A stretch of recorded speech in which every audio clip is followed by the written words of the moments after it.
పితా పుత్ర పవిత్ర ఆత్మ నామమున క్రీస్తునాథుని యందు ప్రియ దైవజనులారా, ఈ రోజు నుండి తల్లి శ్రీ సభ తపస్కాలంలోకి, ఈ ఉపాధి బుధవారం నుండి తపస్కాలంలోకి మనం ప్రవేశిస్తూ ఉన్నాం. ఈ 40 రోజుల ప్రయాణంలో నేను నా యేసయ్యతో ఏ విధంగా ప్రయాణం చేస్తాను, ఏ విధంగా ప్రార్థన చేస్తాను, ఏ విధంగా ఉపవాసం చేస్తాను, ఏ విధంగా మంచి కార్యాలు చేస్తాను, ఏ విధంగా హృదయ పరివర్తన పశ్చాత్తాపం చెందుతాను అని మంచి అవకాశాన్ని తల్లి శ్రీ సభ ఈరోజు మనకిచ్చింది. గట్టిగా చప్పట్లు కొట్టండి ప్రియ దేవుని బిడ్డలారా.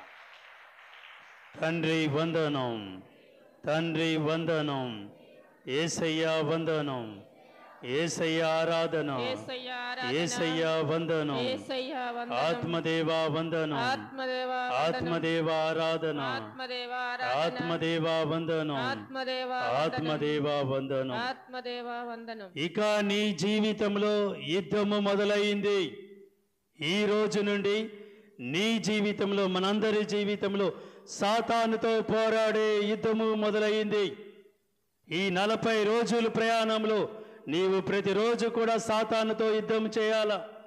యేసయ్య కోసం నీవు జీవితాన్ని మార్చుకోవడం కోసం ఈ 40 రోజుల ప్రయాణంలో ఈ రోజు నుండే యుద్ధము ప్రారంభమైంది. గట్టిగా చప్పట్లు కొట్టండి ప్రియ దేవుని బిడ్డలారా. ఆ సాతానుతో, దయ్యాలతో, దుష్ట శక్తులతో పోరాడే మంచి అవకాశాన్ని దేవుడు మనకి ఇచ్చి ఉన్నాడు. ఒక యుద్ధము మొదలైంది ఈ రోజు నుండి. మనకి ఎలా జీవించాలనుకుంటున్నావు? నీ జీవితం ఎటువైపు వెళ్తూ ఉంది? దేవుని యందు భయము, భక్తి భయాలతో ఉండడానికి సాతాను అప్పుడప్పుడు వచ్చి డిస్టర్బ్ చేస్తూ మనల్ని ఇబ్బంది పెడుతూ ఉంటాడు. అందుకోనే ఈ రోజు నుండి నీ జీవితంలో ఒక యుద్ధము మొదలవ్వాలి. సాతానుతో యుద్ధం చేయాలి నీవు ప్రతిరోజు. నీ కుటుంబం మీద, నీ పిల్లల మీద, అందరి మీద సోకకుండా ఒక యుద్ధం చేస్తూ ఉంటే ఆ సాతాను పారిపోతాడు నీ నుండి, నీ కుటుంబం నుండి, నీ పిల్లల నుండి, మనందరి నుండి. తండ్రి వందనం, తండ్రి వందనం, యేసయ్య వందనం, యేసయ్య వందనం, ఆత్మదేవ వందనం, ఆత్మదేవ వందనం. ఒక యుద్ధము మాత్రమే కాదు, పరీక్షించుకునే సమయము, పరీక్షించుకునే కాలము, పరిష్కారం దొరికే సమయం ఇది. పరీక్షించుకునే కాలం ఇది, పరిష్కారం దొరికే సమయం ఇది. ఈ రోజులు ఇవి ఆగమన కాలం. కాబట్టి ఈ 40 రోజులు తర్వాత కూడా, 40 రోజులు కాదు, తర్వాత కూడా ప్రతిరోజు నీవు సాతానుతో యుద్ధం చేయాలా, దయ్యాలతో యుద్ధం చేయాలా. నా యేసయ్యతో నేనుంటే నీవు నన్ను ఎందుకు ఇబ్బంది పెడుతున్నావు? చర్చికి రాకుండా చేస్తూ ఉన్నావు, దేవుని కార్యాల్లో పాల్గొకుండా చేస్తున్నావు, ఏంటిది నీ సంగతి అని యుద్ధం చేసే సమయం ఆసన్నమైంది మనకి. కాబట్టి ప్రియ దేవుని బిడ్డలారా, ఈ 40 రోజుల ప్రయాణం మొదటి రోజు ఈ బుధవారం నుండి, బుధవారం నుండి మనం ప్రవేశిస్తూ ఉన్నాం. దీని ప్రాముఖ్యత అందరికీ తెలుసు. శ్రీ సభ మంచి కాలాల్లో ఉంది. మనం మామూలుగా వర్షాకాలం, ఎండాకాలం, శీతాకాలం, చలికాలం ఏ విధంగా ఉందో శ్రీ సభలో కూడా 3 కాలాలు ఉన్నాయి. ఆగమన కాలం, రెండవది సామాన్య కాలం, మూడవది పాస్కా కాలం. ఈ 3 కాలాలు కూడా దేవుడు మనకిచ్చి ఉన్నాడు. ఈ తపస్కాలం, ఈ ఆగమన కాలంలో అనుగ్రహాలు, దీవెనలు ఇచ్చే కాలం ఇది.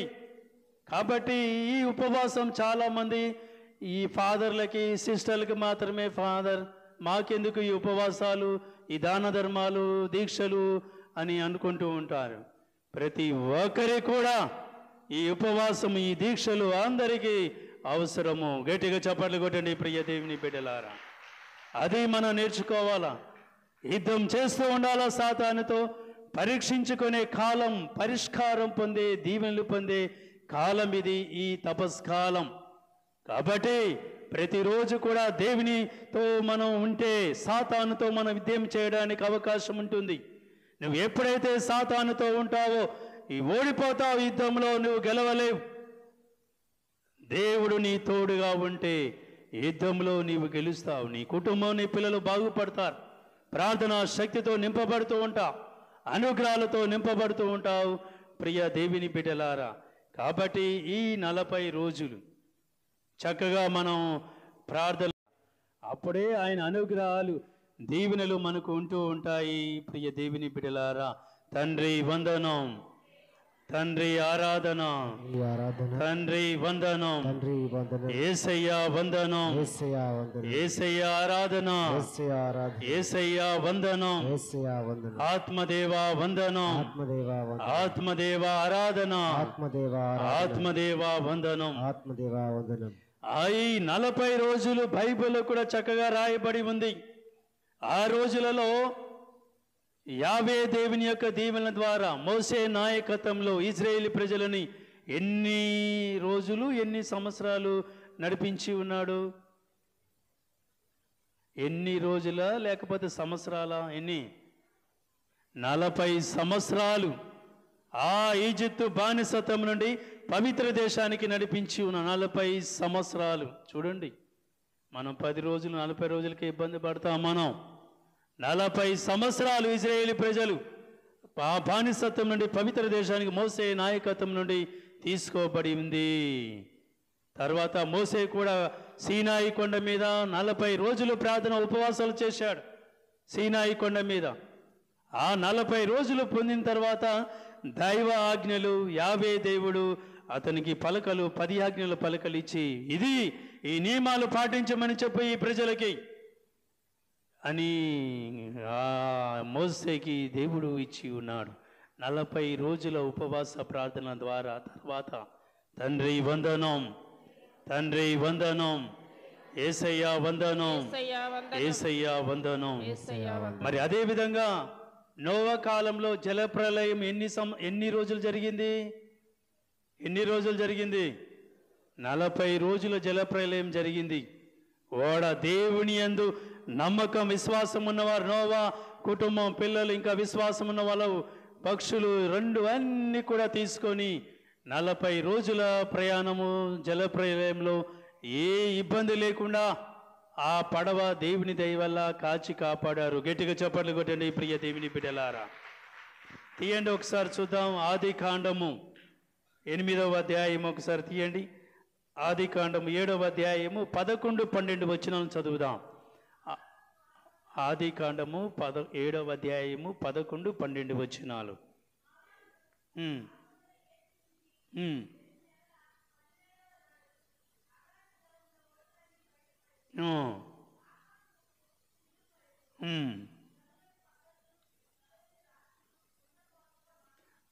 పగళ్ళు రాత్రులు కుండ పోతగా వర్షం కురుచును. ఏ విధంగా తర్వాత ఎన్ని రోజులు చూద్దాం.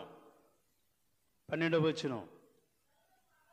40 పగళ్ళు 40 రాత్రులు కుండ పోతగా వాన కురిచేను. అయినా సరే నోవా కుటుంబం, ఇంకా ఎవరైతే విశ్వాసంతో ఉన్నారో, జంతువులు, పక్షులన్నీ కూడా రక్షింపబడ్డాయి. గట్టిగా చప్పట్లు కొట్టండి ప్రియ దేవుని బిడ్డలారా. 40 రోజుల ప్రయాణంలో దేవుడు నోవా కుటుంబాన్ని, ఆ భయభక్తులతో ఉన్న వారందరినీ కూడా కాచి కాపాడారు ప్రియ దేవుని బిడ్డలారా. అదేవిధంగా ఏలియా కూడా ఒక్కరోజు తిన్నటువంటి భోజనాన్ని దీవిరించి ఆయన 40 రోజులు దేవుని కొండ అయినటువంటి ఏ కొండ ఎక్కాడు? యోరోబు కొండకి 40 రోజులు ఒక్కరోజు తిన్నటువంటి భోజనం ద్వారా 40 రోజుల ప్రయాణంతో కొండ ఎక్కాడు.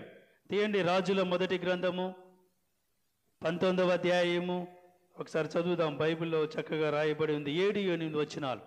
రాజుల మొదటి గ్రంథము 19వ అధ్యాయము 7, 8 వచనాలు మనం చూద్దాం. ఒక దైవ సేవకుడు దేవుని ఆజ్ఞను పాటించి ఒక్కరోజు తిన్నటువంటి భోజనం ద్వారా దేవుని కొండ అయినటువంటి యోరోబు కొండకు ఆయన ప్రయాణం అయిపోయాడు 40 రోజుల ప్రయాణంలో. రాజుల మొదటి గ్రంథము 19వ అధ్యాయము 7, 8 వచనాలు చదువుదాం. ఏలియా అన్నము తిని నీళ్లు త్రాగి మరలా నిద్రించెను. దేవదూత 2వ మారు కూడా అతనిని తట్టి లేపి, లేచి భుజింపుము, నీవు చాలా దూరము ప్రయాణము చేయ. నీవు చూడండి, దేవదూత దైవ సేవకుని లేపి, నువ్వు అన్నం తిను, చాలా దూరం ప్రయాణం చేయాల నీవు అని తెలియజేస్తూ ఏమంటుందో చూద్దాం తర్వాత. ఏలియా లేచి రొట్టెను తిని నీళ్లు త్రాగాను. ఆ ఆహార బలముతో 40 రోజులు నడిచి దేవుని కొండ అయినటువంటి హోరేబు కొండకు చేరాడు. గట్టిగా చప్పట్లు కొట్టండి ప్రియ దేవుని బిడ్డలారా. తండ్రి వందనం, యేసయ్యా వందనం, యేసయ్యా ఆరాధన, యేసయ్యా వందనం, ఆత్మదేవా వందనం, ఆత్మదేవా వందనం. చూడండి, ఒక దైవ సేవకుడు దేవదూత లేపి, లే భోజనం చేయి, నీళ్లు త్రాగు, వెళ్ళు, నువ్వు చాలా దూరం ప్రయాణం చేయాలా, దేవుని కొండకి చేరాలా అని ఒక్కరోజు తిన్నటువంటి భోజనం ద్వారా 40 రోజుల ఉపవాసంతో దేవుని కొండ ఎక్కాడండి. అది గొప్పతనం. యేసుప్రభు కూడా ఉపవాసం ఉన్నాడా లేదా? హలో, యేసుప్రభు ఉపవాసం ఉన్నాడా లేదా? ఎన్ని రోజులు ఉన్నాడు? 40 రోజులు. తీయండి బైబిల్ చూద్దాం. మత్తయి సువార్త 4వ అధ్యాయము 1-2 వచనాలను చదువుదాం. యేసుప్రభు కూడా, ఆ దయామయుడు కరుణామయుడు కూడా ఉపవాసం ఉన్నాడు 40 రోజులు. మత్తయి సువార్త 4వ అధ్యాయము 1-2 వచనాలను చదువుదాం. అంతటా యేసు సైతానుచే శోధింపబడుటకై ఆత్మ వలన ఎడారికి కొనిపోబడెను. 40 దినములు 40 రాత్రులు ఉపవాసముతో గడిపిన పిదప ఆయన ఆకలి గొనెను. చూడండి, 40 రోజులు యేసయ్య కూడా ఉపవాసం ఉన్నాడు, ప్రార్థనలో గడిపాడు మంచి చక్కగా కొండ మీద. అది ఆయన దయ వల్ల ఈరోజు నీవు, నీ కుటుంబం, నీ పిల్లలు, మనందరము కూడా జీవిస్తున్నాం. సాతానుతో యుద్ధం చేశాడు యేసయ్య. సాతాను గెలిచిందా? యేసయ్య గెలిచాడా? యేసయ్య గెలిచాడు. గట్టిగా చప్పట్లు కొట్టండి ప్రియ దేవుని బిడ్డలారా. అది అందుకొని ఈ రోజు నుండి నువ్వు సాతానుతో యుద్ధం చేయాలి. ప్రతిరోజు కూడా దయ్యాలు, సాతాను లేదు కూడా నా దేవుని నుండి దూరం చేయదు. నీవు నా దేవుడు నాకు కావాలా అని నీవు యుద్ధం చేయాలా. పరీక్షించుకునే కాలం, పరిష్కారం దొరికే సమయం ఇదే, ఈ తపస్కాలం. పాత జీవితాన్ని అంతా కూడా పక్కన పెట్టి కొత్త జీవితాన్ని మనం జీవించాలి. ఈరోజు మనం మొదటి పట్టణంలో విన్నాం, ఏదో ఉపవాసం చేద్దాం, బట్టలు వేసుకుందాం, అది బట్టలు చింపుకోవడం కాదు. మీ హృదయాలను మీరు చించుకోవాలా. మీ హృదయంలో యేసయ్య అనే రక్తం ప్రవహిస్తూ ఉండాలా. అప్పుడే నీ జీవితం బాగుంటుంది అని యావేలు గ్రంథంలో ఈరోజు చక్కగా మనం ఆలకించాం ప్రియ దేవుని బిడ్డల. అది మనం నేర్చుకోవాలా. ఏదో మనం ప్రార్థన చేస్తాం, కపట భక్తుల వలె మనం చేయొద్దు. భక్తి భావాలతో మనం ఈ 40 రోజులు ఉపవాసం ఉంటేనే ఆయనతో మనం ఉంటే యుద్ధం చేసి సాతానుతో గెలవగలం. మన పరీక్షించుకునే ఈ సమయంలో నీ జీవితంలో పరీక్షలు ఎన్నో వస్తాయి, ఆటంకాలు ఎన్నో వస్తాయి. దానికి పరిష్కారం దొరికే కాలం ఇది, ఈ తపస్కాలం. తండ్రి వందనం, యేసయ్య వందనం, ఆత్మదేవా వందనం. ఈరోజు మొదటి పర్ణం విన్నాం, రెండో పర్ణం విన్నాం, సుశేషములు కూడా చక్కగా 3 విషయాలు మనం విన్నాం. ప్రార్థన ఏ విధంగా చేయాలి, ఉపవాసం ఏ విధంగా ఉండాలి, దాన ధర్మాలు ఎలా చేయాలి అని చక్కనిటువంటి అంశాలు మనం ఆలకించి ఉన్నాం. కాబట్టి ప్రియ దేవుని బిడ్డలారా, ఇది మంచి అవకాశం. దేవునికి నువ్వు ప్రాముఖ్యత ఇవ్వాలి. ఈ సమయంలో దేవునికి ప్రాముఖ్యత ఇవ్వకుండా నువ్వేం చేసినా అది వ్యర్థం. నీ జీవితంలో, మన జీవితంలో సమస్యలతో, ఆటంకాలతో, దుష్ట శక్తులతో పడిపోతూ ఉన్నా వాటి నుండి లేపే దేవుడు ఒక్కడే. అందుకని కీర్తనకాడు అంటున్నాడు, కీర్తన 145వ అధ్యాయము 14వ వచనాన్ని ఒకసారి చదువుకుందాం. కీర్తన 145వ అధ్యాయము 14వ వచనాన్ని చదువుదాం. ఆయన పడిపోవారిని లేవనెత్తును, కుంగిపోయిన వారిని పైకి లేపును. చూడండి ప్రియ దేవుని బిడ్డలారా, మరొకసారి వినండి ఆ వాక్యాలు. ఆయన పడిపోయిన వారిని లేవనెత్తును, కుంగిపోయిన వారిని పైకి లేపబోతున్నాడు గొప్ప దేవుడు. తండ్రి వందనం, తండ్రి వందనం, యేసయ్య వందనం, యేసయ్య వందనం, ఆత్మదేవ వందనం. ఆత్మదేవ వందనం. కాబట్టి ప్రియ దేవుని బిడ్డలారా, ఈ 40 రోజుల ప్రయాణంలో ప్రతిరోజు కూడా క్రమం తప్పకుండా అవకాశాలు ఉన్న వారందరూ కూడా ప్రార్థనలో పూజలో పాల్గొవాలి. ఉపవాసం చేస్తూ ఈరోజు తప్పకుండా ఉండాలి. అందరూ కూడా ఒక పొద్దు ఉండాలి. గుడ్ ఫ్రైడే రోజు, మిగతా రోజుల్లో కూడా వీలున్న వారందరూ కూడా, ఆరోగ్యం సహకరించే వాళ్ళందరూ కూడా ఏదో ఒక పూట మనం ఉపవాసం ఉంటూ దేవుని యొక్క అనుగ్రహాలు దీవెనలు పొందుతూ ఉండాలని ప్రభువు మనకిచ్చే సందేశము ప్రియ దేవుని బిడ్డలారా. కాబట్టి ఈ తపస్కాలంలో ఇంకా రానున్న రోజుల్లో చాలా మన వాక్యాలు వినబోతూ ఉన్నాం. ఈ తరుణంలో అందరం కూడా 2 చేతులు పైకి లేపి కళ్ళు మూసుకొని ప్రార్థన చేయండి. దేవుడు గొప్ప దేవుడు. ఇంకా యేసయ్య నీ కోసం నా కోసం ఆయన శ్రమలు అనుభవించి ఉన్నాడు. మరి ఈ రోజు నుండి మనం కూడా ఆయన శ్రమలో బాధల్లో పాల్గొనడానికి మంచి అవకాశం ఇస్తూ ఉన్నాడు. 2 చేతులు పైకి లేపు, కళ్ళు మూసుకొని ప్రార్థన చేయి. యేసయ్య, నా మీద, నా కుటుంబం మీద, నా పిల్లల మీద ఎందుకయ్యా ఇంత ప్రేమ? నన్ను ఎందుకు ఇంతగా నన్ను దీవిస్తూ ఉన్నా? ఎందుకు నన్ను ఇంతగా నువ్వు ఆశీర్వదిస్తున్నావయ్యా అని ప్రార్థించుకుంటూ దీవెనలు పొందండి. మన జీవితాలలో ఇది మంచి సమయం, అనుకూల సమయం. ఇది దేవునితో గడిపే సమయం. ఇది ప్రియ దేవుని బిడ్డలారా, ప్రార్థన చేసుకో. నీవు ప్రతిరోజు సాతానుతో యుద్ధం చేసే సమయం ఇది. చక్కగా ఈ 40 రోజులు యుద్ధం చేయగలవా? నీవు ఏ విధంగా చేయగలవు ఆలోచించుకో. పరీక్షలు పెట్టే సమయం ఇది, పరిష్కారం పొందే సమయం ఇది. పరీక్షలు ఆ సమయం ఆటంకాలు వచ్చినా కూడా ఆయన మనతో ఉన్నాడని గుర్తించుకో. ప్రియ దేవుని బిడ్డలారా, ప్రార్థన చేయి. ఓ యేసయ్యా, నా మీద ప్రేమతో కల్వరిగిరిలో నా కోసం మరణించినటువంటి యేసయ్యా, నీకు వందనాలు యేసయ్యా. మరి నేను నీ కోసం ఈ 40 రోజులు సరైన జీవితం జీవించలేనా? ఒక్కసారి ఆలోచించండి. ఏ కుటుంబం అయితే, ఏ వ్యక్తి అయితే, ఏ ప్రజలైతే దేవునికి ప్రాముఖ్యత ఇస్తారో ఆ కుటుంబంలో రానున్న రోజుల్లో శుభములు శుభకార్యాలు జరగబోతున్నాయి.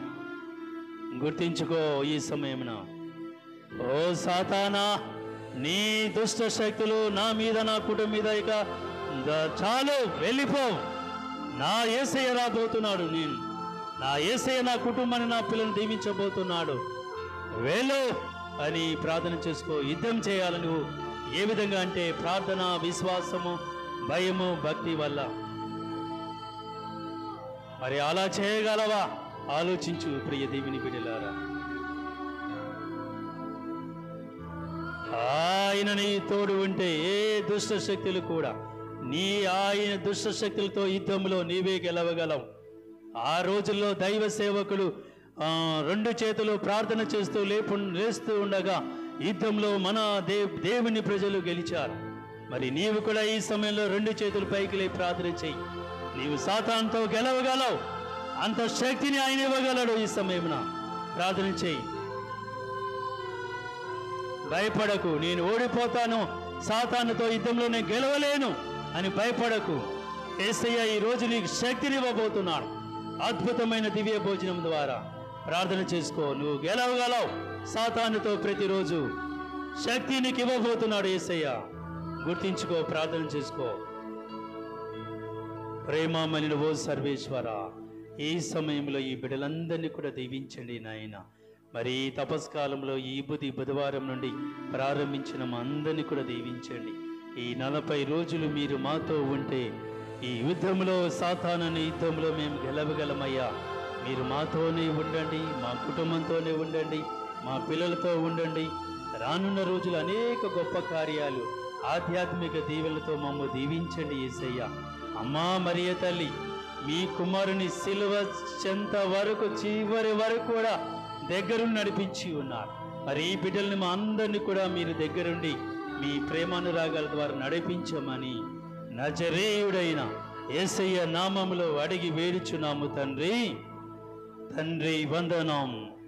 యేసయ్య వందనం. యేసయ్య వందనం. ఆత్మదేవ వందనం. ఆత్మదేవ వందనం. పితా, పుత్ర, పవిత్ర ఆత్మ నామమున ఆమేన్.